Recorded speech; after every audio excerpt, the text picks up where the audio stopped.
तो आदाब, नमस्कार, गुड इवनिंग, सत श्री अकाल। एक बार फिर आप तमाम लोगों का स्वागत है क्राइम तक की कहानी के इस एपिसोड में। उम्मीद है पूरी फैमिली अच्छी होगी। आज की कहानी में बहुत सारी उलझनें हैं, बहुत सारे सवाल हैं, पुलिस को लेकर भी, जांच को लेकर भी, अदालत के फैसले को लेकर भी, और एक चालाक कातिल की पूरी कहानी भी है। ये किस तरह से वो पुलिस को चकमा देता है, जेल से भागता है, फिर पुलिस कस्टडी से भागता है, कैसे वो 3-3 बार अपना नाम बदलता है, कैसे वो प्लास्टिक सर्जरी के ज़रिए अपना चेहरा बदलता है, कैसे वो दुनिया के 4 अलग अलग देशों में 4 शादियां करता है। और उसकी सोच ये थी कि जब वो विदेश में हो तो कोई एक ऐसा हो जो उसकी देखभाल करे, खाना बनाए। इसके लिए उसने एक शादी अमेरिका में की, एक शादी उसने थाईलैंड में की, एक जर्मनी में की और एक इंडिया में की। और एक गिरफ्तारी के बाद कैसे अलग अलग कत्ल के खुलासे होते हैं, ये पूरी कहानी वो है।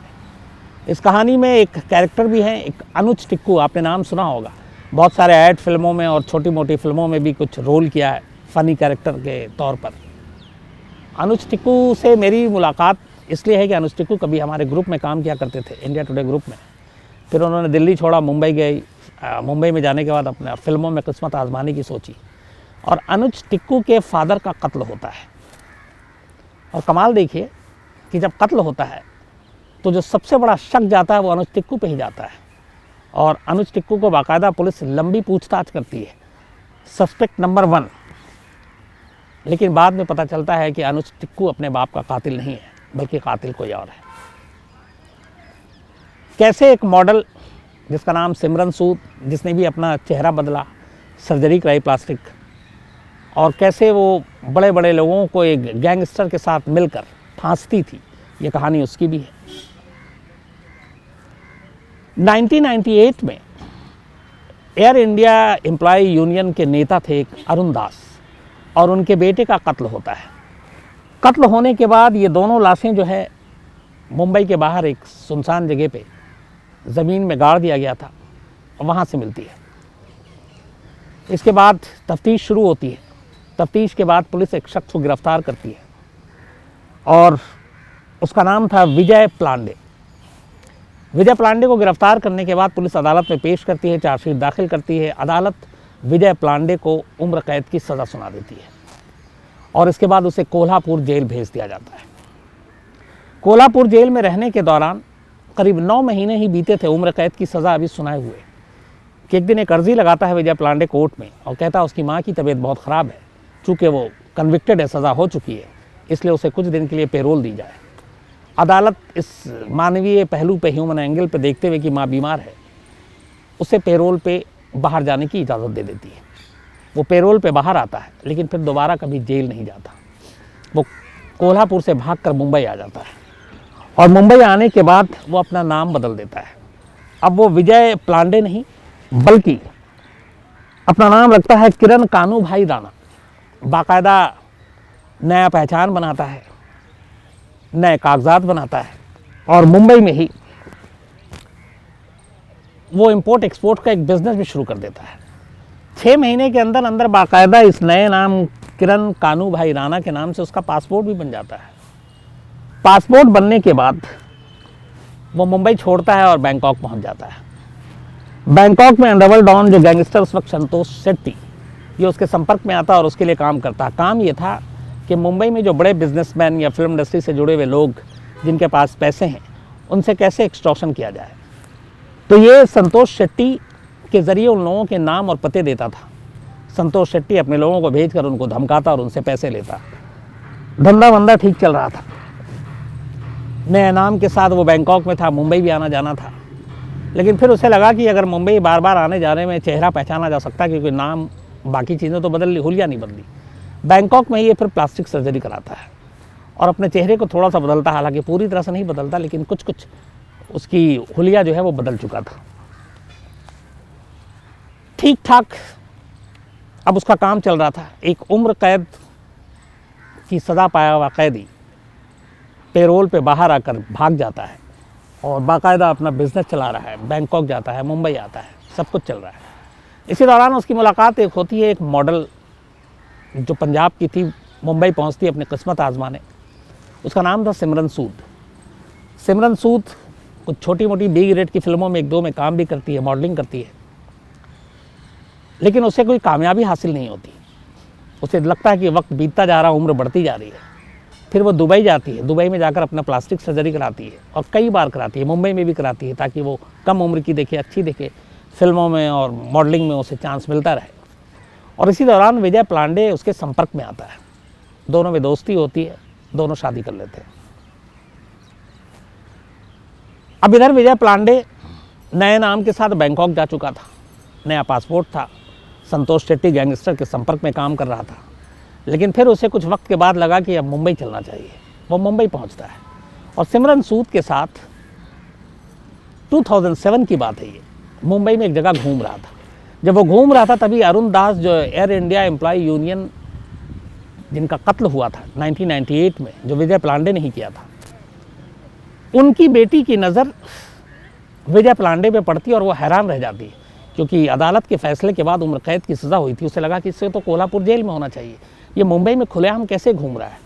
वो बड़ा ही हैरत में होती है और सीधे भागकर पुलिस के पास जाती है, और पुलिस में ये कहती है कि उसने अभी भी विजय पांडे को देखा है। पुलिस की टीम फ़ौरन हरकत में आती है, उस एरिया में जाती है और विजय पांडे को गिरफ्तार करती है। पहले तो वो बताता है कि उसका नाम किरण कानू भाई राणा है, वो विजय पांडे नहीं है, कागजात भी दिखाता है। लेकिन फिर पुलिस उसकी उंगलियों के निशान और बाकी चीज़ें जो पहले के रिकॉर्ड में थे सारी मैच करती है, तो पता चलता है कि यही विजय पांडे है। उसके बाद उसे फिर से वापस गिरफ्तार करने के बाद उसी कोल्हापुर जेल में वापस भेज दिया जाता है 2007 में। अब ये जेल पहुंचता है। अब पुलिस को लगा कि अब इसके बाहर आने की कोई गुंजाइश नहीं है। तब 14 साल की उम्र कैद की सज़ा हुई थी इसे। 1998 में पहली बार ये कत्ल हुआ था और उसी के बाद सज़ा हुई थी। तो 2007 का मतलब 9 साल उसके हो गए। सिर्फ 9 महीने और वो इसके बाद जेल में रहता है जब दूसरी बार पकड़ा जाता है। इसके बाद अपने वकील के ज़रिए वो बॉम्बे हाई कोर्ट में एक अर्जी लगाता है कि चूँकि उसने अपने हिस्से की उम्र कैद में से 9 साल की सज़ा काट ली है, इसलिए अब वो ज़मानत का हकदार है, तो उसे ज़मानत दिया जाए, कुछ ज़रूरी काम है। कोर्ट भी उसकी इस अर्जी को मान लेती है और उसे ज़मानत दे देती है, बॉम्बे हाई कोर्ट। अब अर्जी में यह था कि उसने 9 साल की सज़ा काट ली है, जबकि हकीकत ये थी कि जब वो उसको सज़ा हुई उसके 9 महीने के बाद ही वो भाग गया था पेरोल तोड़कर, और उसके बाद वो पकड़ा गया करीब 7 साल के बाद, बल्कि 9 साल के बाद। तो उसने कायदे से अपने हिस्से की जो सज़ा थी वो काटी ही नहीं, 1-1.5 साल के अलावा। लेकिन ये बात मुंबई पुलिस ने अदालत में बताई ही नहीं। अब क्या वजह थी नहीं मालूम। अदालत को लगा कि ये 9 साल से जेल में ही था। अदालत ने उसे इसी बिहाफ पर उसको ज़मानत दे दिया और वो बाहर आ गया। बाहर आने के बाद मुंबई पुलिस भी भूल गई। विजय पांडे भी अब इन चीज़ों से निकलना चाहता था, उसे मालूम था। लेकिन जो ज़मानत मिली थी उसकी एक शर्त ये थी कि ये मुंबई पुलिस में डेली जाकर हाज़िरी लगाएगा। पहले ही दिन से इसने हाज़िरी नहीं लगाई।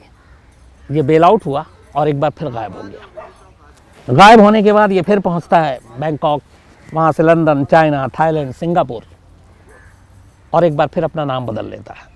तीसरी बार, पहली बार विजय पांडे, दूसरी बार किरण कानूबाई राणा, और अब नया नाम था उसका करण सूद। करण सूद के नाम से अब वो एक्सपोर्ट इंपोर्ट का बिजनेस करता है और बाकायदा आज़ादी की ज़िंदगी जी रहा होता है। 2007 से 5 साल बीत जाते हैं, न पुलिस उसकी सुध लेती है न कोई और। उसका केस एक तरह से फाइलों में ही दब गया। ये सारे सिस्टम पे भी एक सवाल है। अप्रैल 2012 की तारीख आ जाती है और अचानक होता ये है कि जो मैंने शुरुआत में आपसे कही कि अनुज टिक्कू, जो कि एक कॉमेडियन, एक एड फिल्में बहुत सारी की, फिल्मों में छोटे मोटे कॉमेडी के रोल किए। अनुज टिक्कू के फादर अरुण टिक्कू का मुंबई में कत्ल हो जाता है, वो भी उन्हीं के फ्लैट में। जब कत्ल हो रहा था तब अरुण टिक्कू शोर मचाते हैं और शोर उनकी पड़ोसी सुन लेते हैं कि हेल्प हेल्प। पड़ोसी फ़ौरन पुलिस को करते हैं 100 नंबर पे कॉल। पुलिस की टीम पहुंचती है।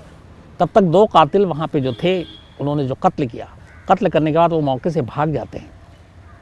चाकू से मारा गया था अरुण टिक्कू को, उनकी लाश मिलती है। कमरे की तलाशी ली जाती है तो पुलिस देखती है कि वहाँ पे बहुत सारे ऐसे बैग, और जो कसाईयों के पास चाकू होता वो भी था। उससे अंदाज़ा यही लगा कि लाश के टुकड़े करने के बाद एक सूटकेस में डालना था और उसको कहीं ले जाकर ठिकाने लगाना था। लेकिन वक्त मिला नहीं, पड़ोसी ने सुन लिया, पुलिस आ गई तो कातिल वहाँ से भाग गए। अब जब अरुण टिक्कू का कत्ल हुआ तो पुलिस ने तफ्तीश की तो पता चला कि उनका इकलौता बेटा है अनुज टिक्कू, जो यहीं मुंबई में इसी फ्लैट पर उनके साथ रहता है, लेकिन हैरत अंगेज तौर पर वो गायब। पुलिस उसे ढूंढती है, उसका मोबाइल भी जो है वो घर में ही रखा हुआ था, कहीं अनुज टिक्कू का पता नहीं चलता। अब पुलिस का सारा शक ये कि अनुज टिक्कू ने ही अपने बाप को मारा। उसकी वजह ये थी कि अनुज टिक्कू के फादर अरुण टिक्कू दिल्ली में थे, अच्छे बिजनेसमैन थे, नाइजीरिया में भी उन्होंने बिजनेस किया था, ठीक ठाक पैसे थे उनके पास।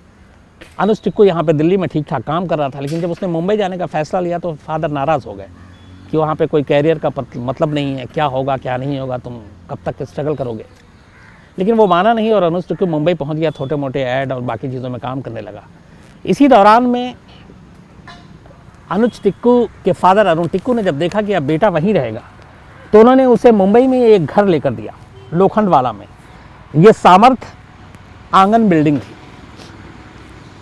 500 स्क्वायर फीट के 3 फ्लैट उन्होंने खरीदे और उन तीनों को मर्ज कर दिया एक बड़े से घर के रूप में।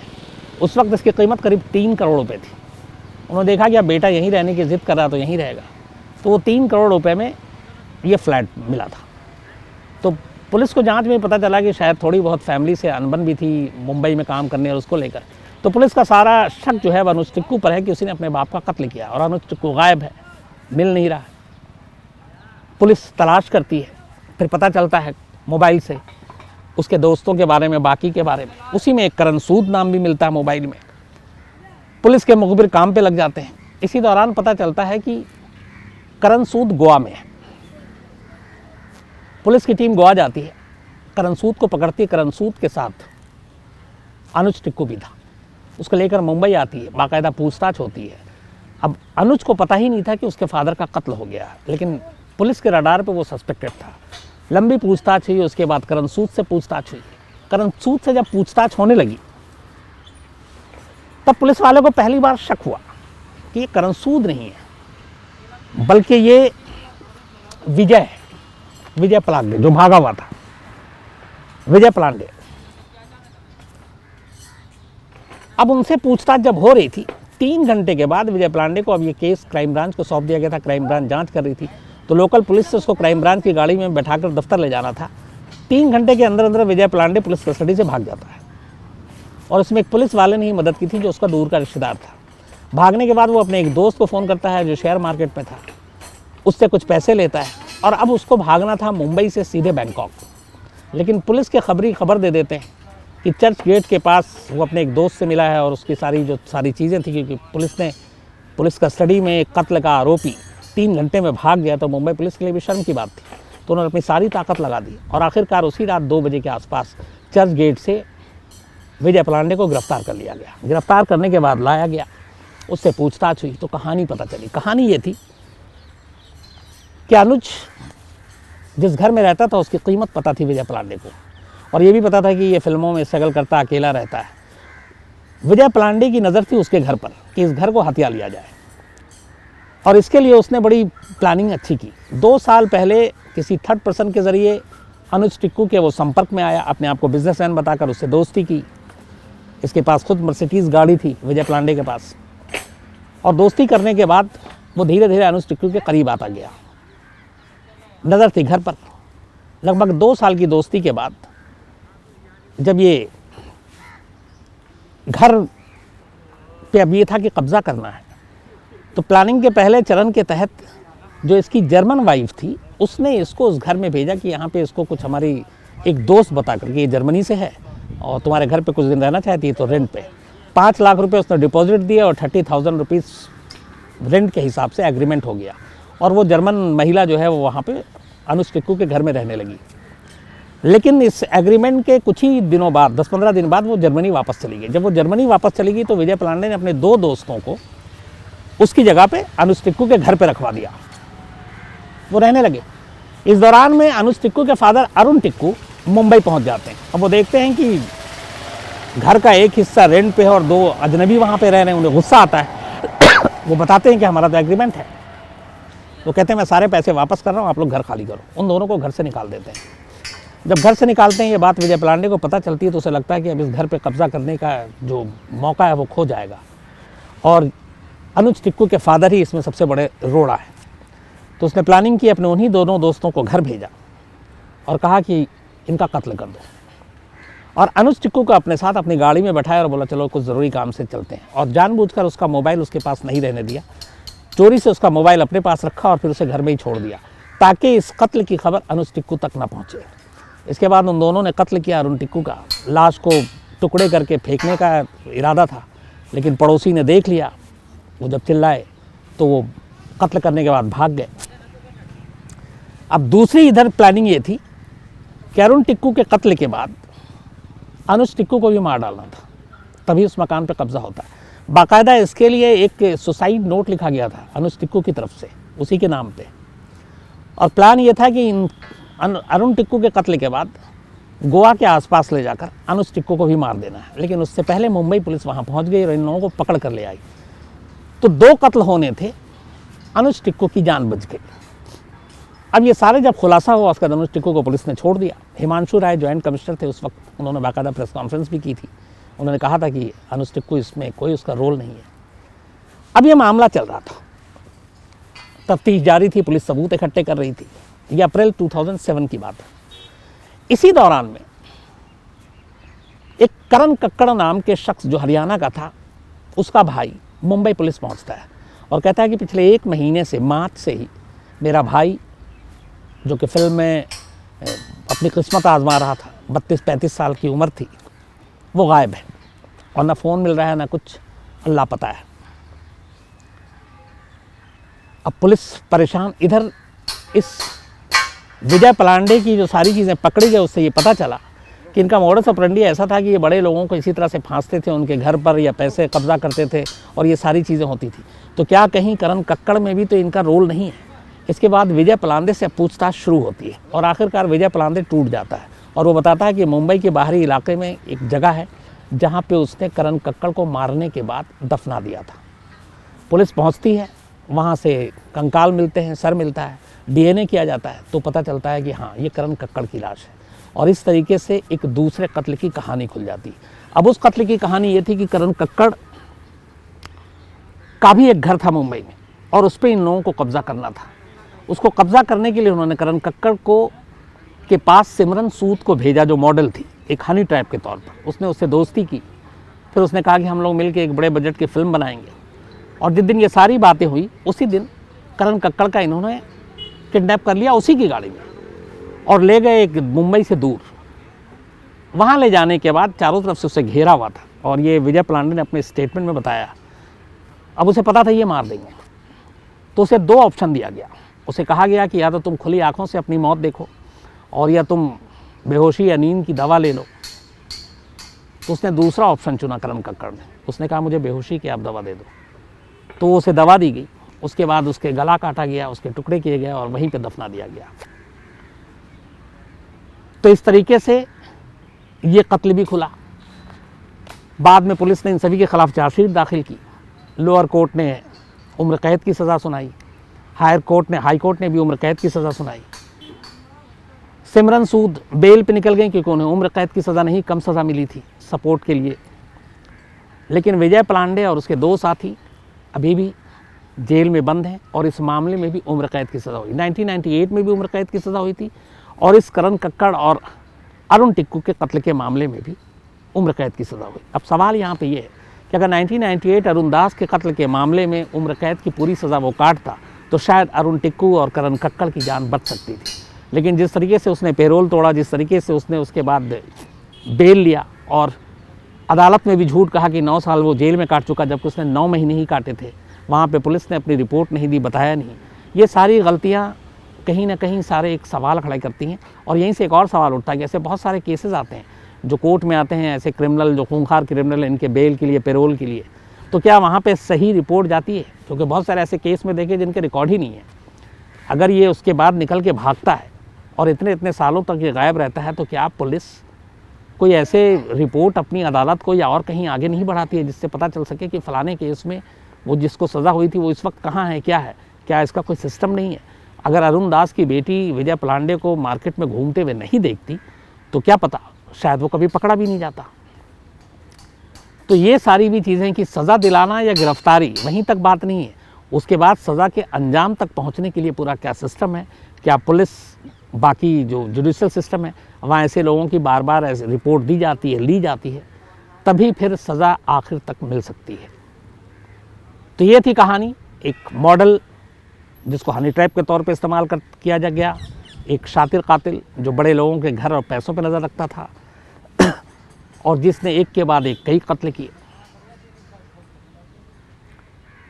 तो इस कहानी में फ़िलहाल इतना ही। आपसे फिर मुलाकात होगी किसी नई कहानी के साथ, तब तक अपना ख्याल रखिएगा। Thank you very much.